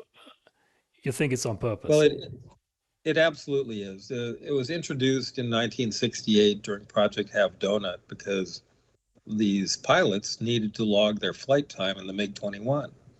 But that was a secret project, so they couldn't write MiG-21 in the logbook. So they said, well, we need a designation that has not been used and which will never be used for any U.S. military aircraft. At that time, a few years earlier, the DoD had switched to a new numbering system, and what had at one time been the YF-110A was suddenly the F4C. So the Century series numbers were no longer being used. So they said, well, let's call the MiG the YF-110B. Okay, that's fine. So nobody's going to use that number. The next year, they got two MiG-17s, and they were pretty much identical in every respect. So you'd think they'd get the same designation. But the Air Force Form 5, the flight log, had no provision for tail numbers. So they gave them two different designations. Now, you would think that logically they would give them numerically sequenced, logical numbers, but instead they became the YF-113A and the YF-114C. So totally random. And that's the way it continued for years and years. It was just all these weird random numbers out of sequence, different kind of letters. You didn't know what it was. It just made it more mysterious. Yeah, and all that is, by the way, in Peter's book. I remember reading about that, and I couldn't believe how random and how confusing all this is, and how well you have researched this, and you can pinpoint every single designation. It was such a strange thing that there was actually a very prominent aviation writer who dismissed it entirely. He said, oh, yeah, these stories about these numbers, it's complete nonsense. Well, no, it isn't complete nonsense. And I've seen documentation to prove it. I even have a picture in the book showing a page out of somebody's flight log with some of these designations. So, yeah, it's a real thing. Yeah. Yeah, and I can see why they would do it, and for the average Joe, it is very confusing to try and figure out, okay, this YF so and Right. so means this, and yeah, I have to admit, for me, that is still very confusing, and I just can't wrap my little brain around all that. Okay, now here's a question. I don't know if you want to get into, if you want to open that can of worms from Cat Daddy Steve. Your opinion on Bob Lazar. If you want to pass on that question or not, Right. it's up to you.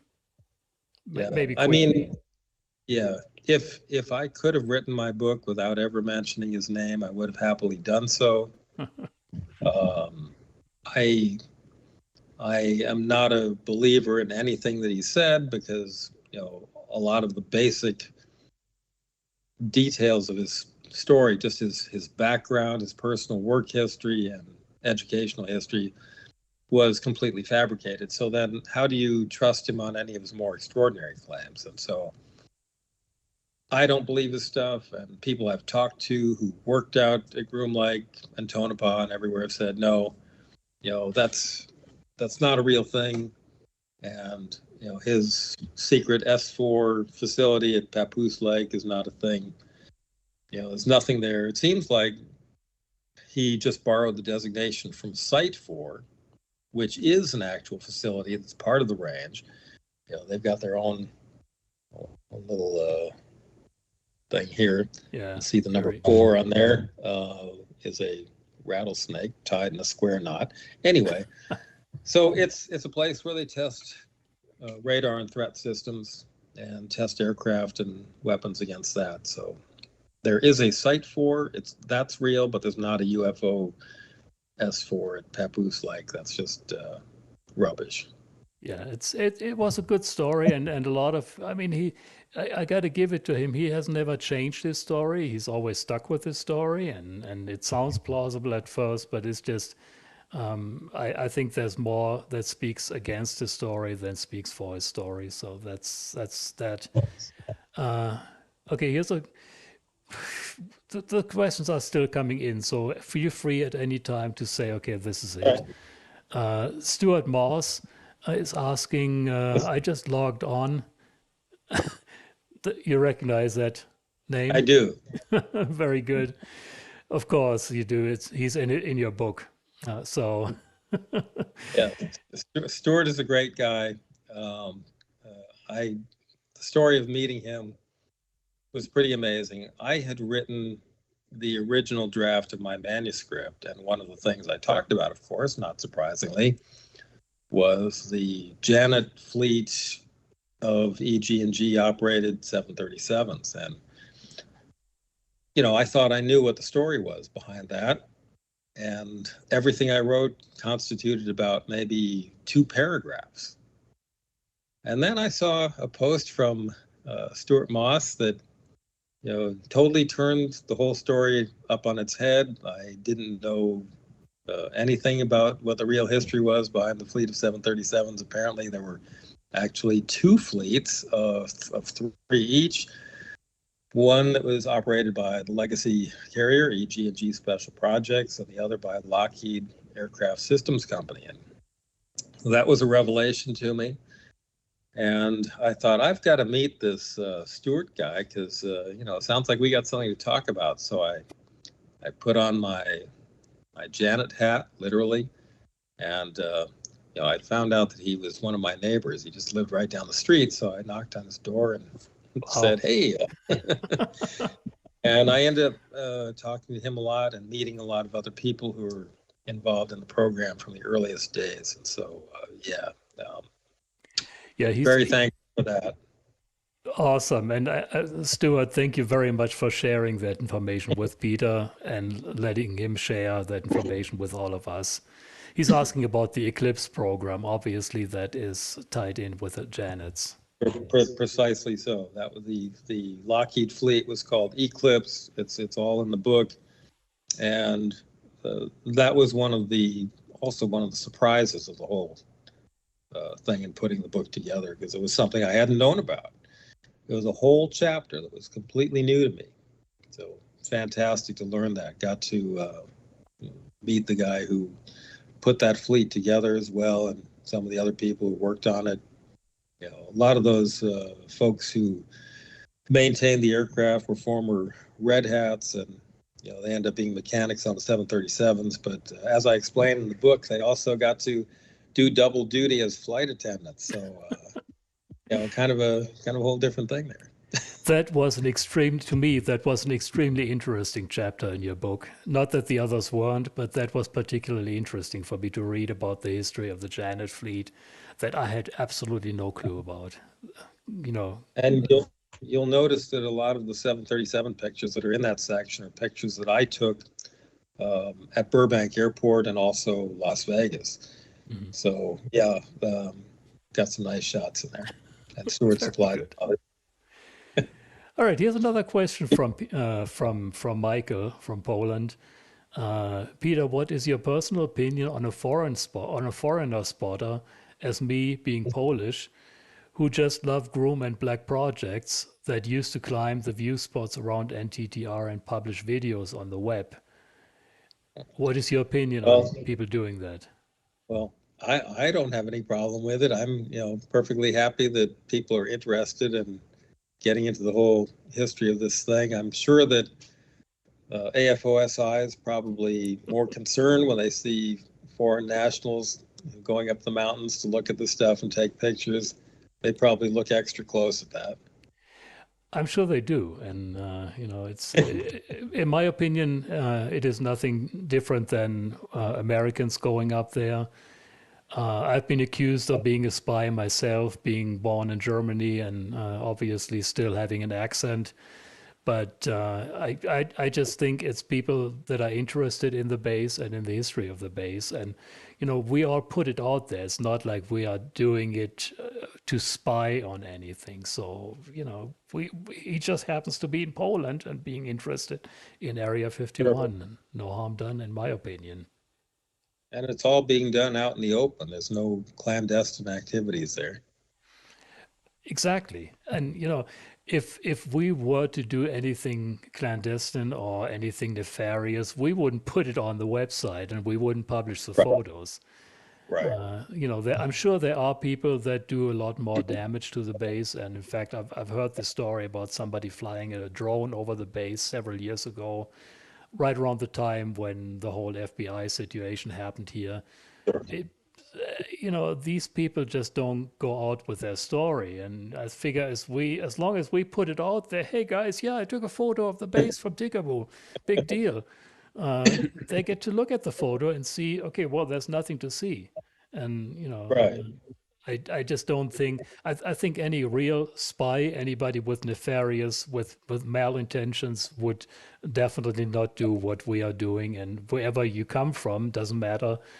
You're interested in Area 51, and I think it's a great thing. And if you want to learn more about Area 51, read Peter's book, go to my website, and by all means, contact me, email me, webmaster@dreamlandresort.com. And I will be happy to, if I can, answer your questions or contact Peter through his X-Hunters website. Let me see. There's a lot, and I'm seeing a lot of people just saying thank you for sharing your time and thank you for providing all this information. Thank you for answering their questions. I'm seeing this over and over again. So people really, really appreciate what you're doing for all of us here. And I can't tell you how much I appreciate you donating your time.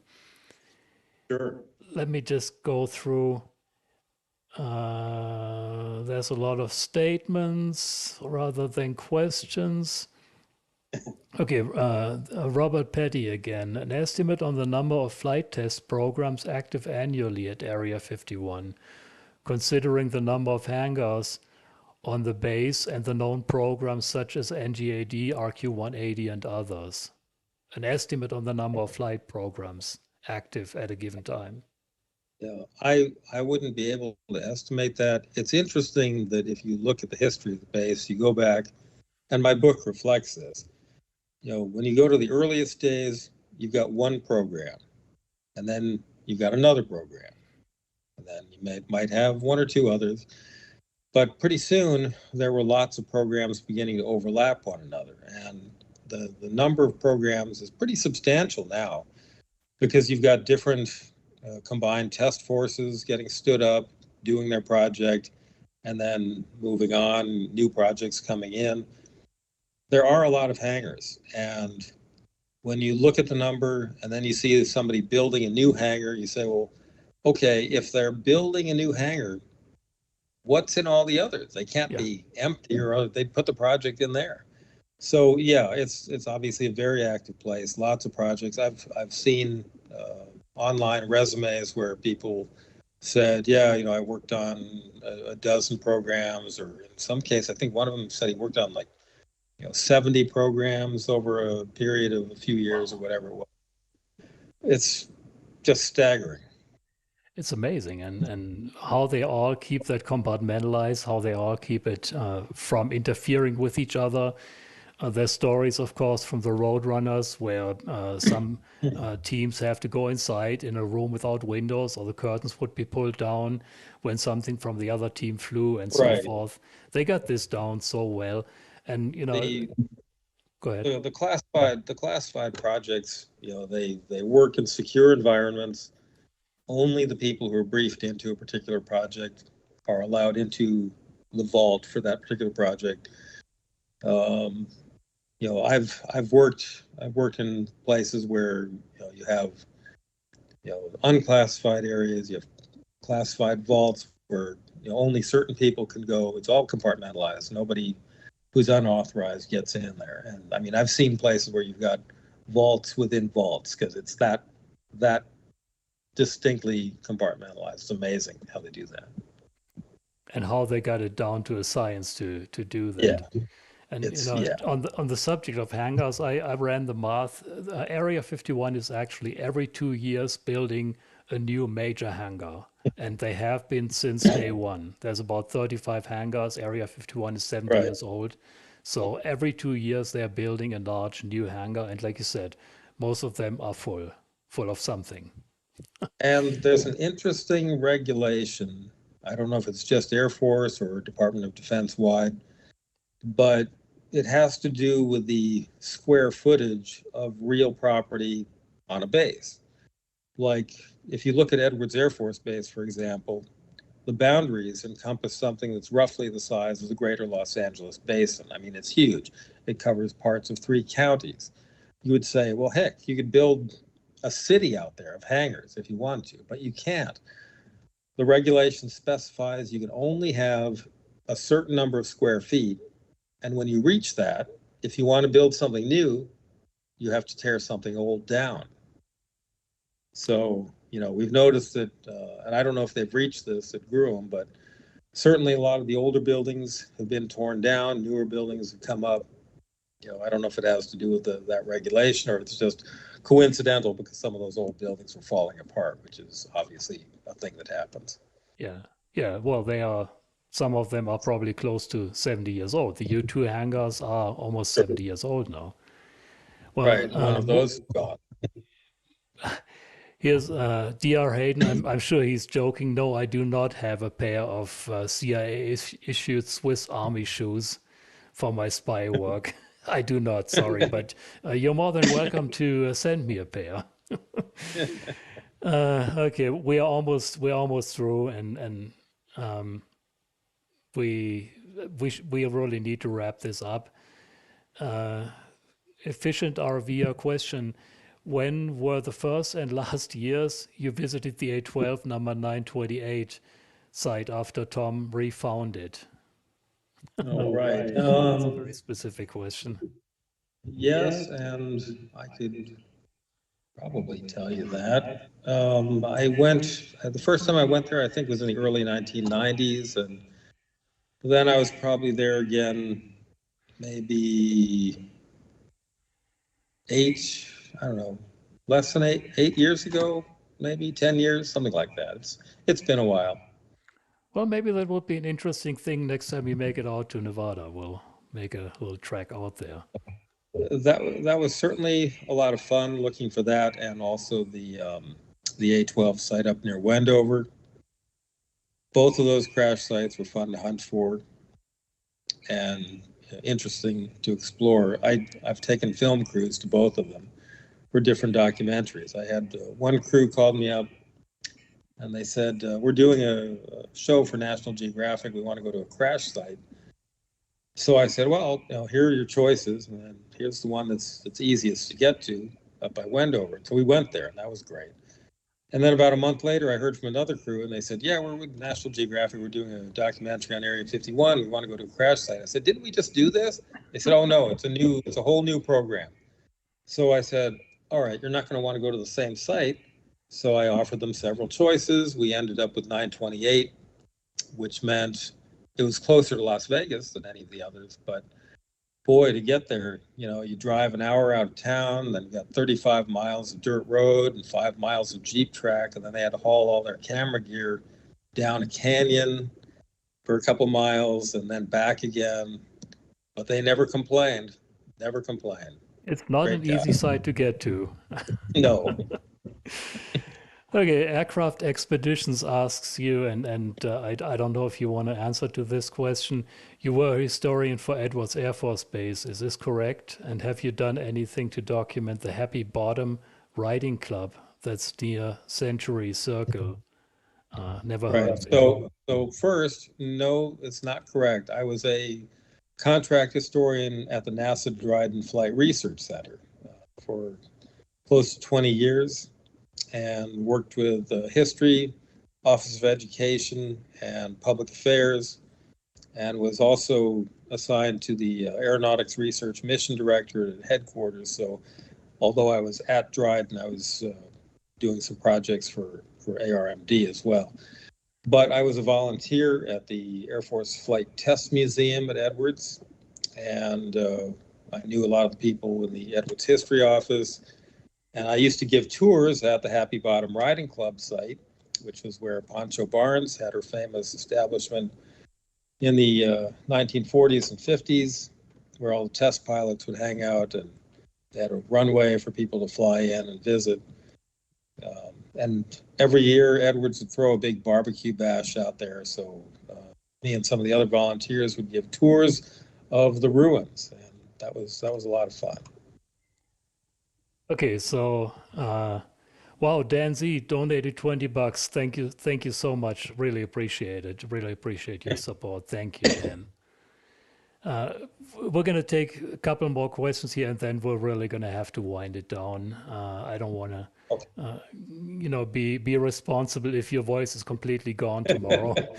Have you seen anything from Aircraft Expeditions also? Have you seen anything that was in relation to what was going on at Area 51 flying around that you can talk about? Well, that's a very broad question.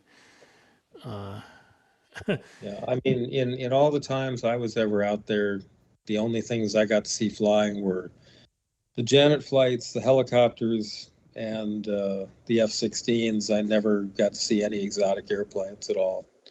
Okay, and you probably, even if you had, you wouldn't be able to talk about it. So, well, I think at this point we're gonna have to. We're over 2 hours. I promise, Peter, we're not gonna go over 2 hours.